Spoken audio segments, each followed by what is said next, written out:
Saudaraku yang dirahmati Allah Subhanahu wa Ta'ala, kehidupan di dunia ini merupakan perjalanan. Perjalanan seorang hamba menuju Allah dan menuju kehidupan akhirat yang kekal dan abadi.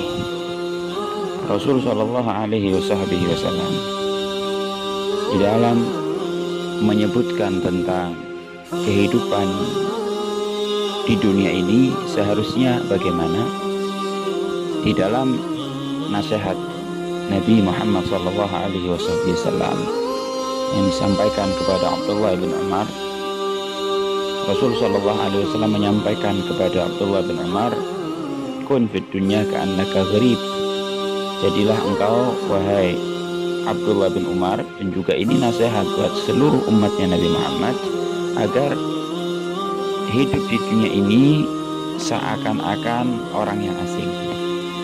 Apa artinya orang yang asing? Di sana dikatakan al-gharib adib. Orang yang asing itu adalah yang semestinya dan bisa dikatakan pasti dia akan adib, akan beradab, akan sopan. Segala gerik-geriknya akan ia pikirkan. Bagaimana kalau saya berucap ini patut pantas atau tidak, saya berbuat bersikap ini patut pantas atau tidak, semua dipikirkan. Ka'annaka gharib, kamu sebagai orang yang asing. Sehingga semua gerak-gerik kita di dalam kehidupan dunia ini harus kita pikirkan sehingga kita bisa memastikan itu sesuai dengan syariat dan ajaran Nabi Muhammad atau tidak.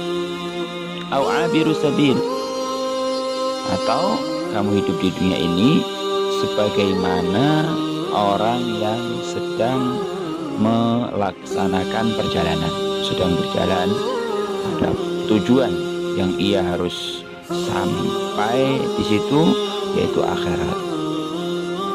Maka dari itu, saudaraku yang dirahmati Allah Subhanahu wa Ta'ala, ketika kita jadikan dunia ini perjalanan kita menuju akhirat, yang hanya kita tuju adalah Allah dan Allah, apapun aktivitas kita, apapun profesi kita, kita jalankan semuanya karena Allah, maka ia akan mendapatkan ketenangan, ia akan mendapatkan kebahagiaan, kenyamanan, kenikmatan, kelezatan di dunia ini yang tidak bisa digambarkan dengan apapun.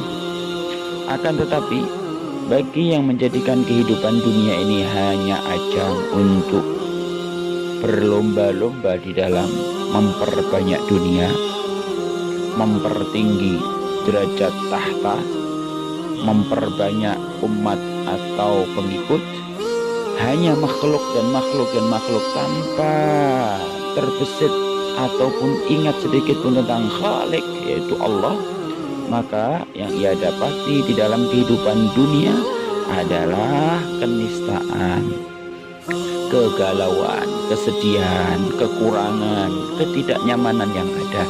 Walaupun secara zahir Allah memberikan segalanya, mungkin tahta dia dapat, mungkin harta dia dapat, mungkin pengikut atau umat, begitu banyak yang ia dapatkan, namun kosong, hampa hatinya daripada ketenangan, kenikmatan, kelezatan mendekatkan diri kepada Allah Subhanahu wa Ta'ala.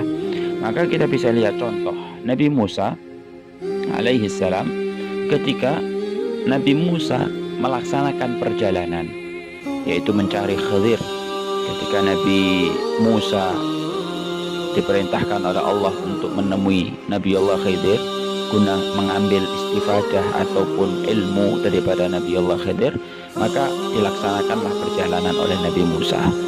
Dengan perjalanan laut yang begitu jauh dan memakan waktu, sehingga Nabi Musa di tengah perjalanan itu merasakan haus, merasakan lapar, masani alju, merasa lapar.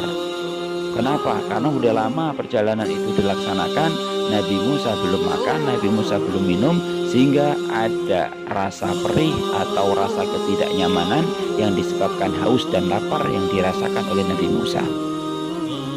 Itu tidak sampai 1 hari.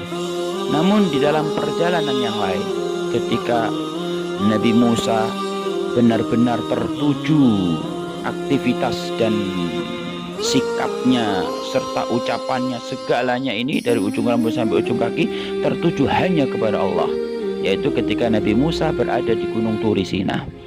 Perintah dan janji Allah yang pertama adalah 30 hari agar tidak makan, tidak minum, puasa kalau istilahnya kita.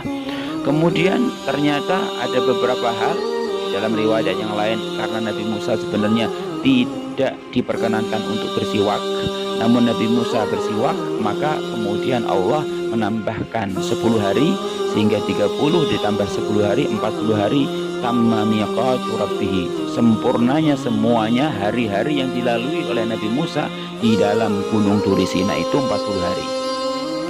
Dalam keadaan itu Nabi Musa 40 hari tidak makan, tidak minum, tapi tidak dirasakan haus. Nabi Musa tidak merasakan lapar sedikit pun. Saudaraku yang dirahmati Allah Subhanahu wa taala, perjalanan yang begitu panjang 40 hari namun tidak dirasakan oleh Nabi Musa lapar ataupun haus.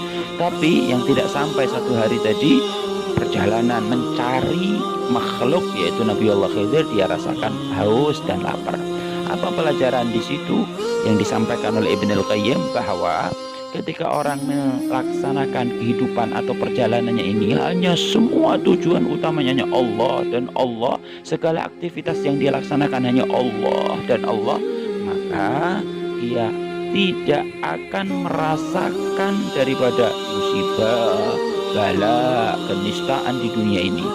Tetap dia akan menerima itu semua, tapi tidak terdampak, tidak terpengaruh dengan sesuatu huru-hara yang ada di dunia. Mungkin dengan musibah, mungkin dengan wabah, mungkin dengan cobaan, mungkin dengan kemiskinan, mungkin dengan hal-hal yang lain, tidak mempengaruhi sedikit pun. Dia tetap dalam keadaan tenang, nyaman, inas, kedekatannya dia kepada Allah Subhanahu wa taala. Namun ketika di dunia ini dia hanya tertuju kepada makhluk, mencari jabatan dari makhluk, mencari derajat dari makhluk, mencari kekayaan dari makhluk, mencari dan mencari hanya tujuannya daripada makhluk, maka ia akan dapatin ketidaknyamanan, kelaparan terus dan lapar, kesakitan, kebingungan, dan semuanya ia akan rasakan. Maka dari itu kita, saudaraku yang dirahmati oleh Allah Subhanahu wa taala, tidak harus seperti para nabi, akan tetapi ayo kita jadikan pembelajaran kita agar hidup kita ini sedikit demi sedikit kita tujukan dan kita arahkan hanya kepada Allah Subhanahu wa taala. Semoga Allah Subhanahu wa taala memberikan taufik kepada kita agar hidup kita sesuai dengan tujuan dan yang diharapkan oleh Allah, yaitu semata-mata hanya kepada Allah. Inna hayati wa mamati, adalah kehidupan kita hanya hak dan tujuan utamanya untuk dan kepada Allah Subhanahu wa taala.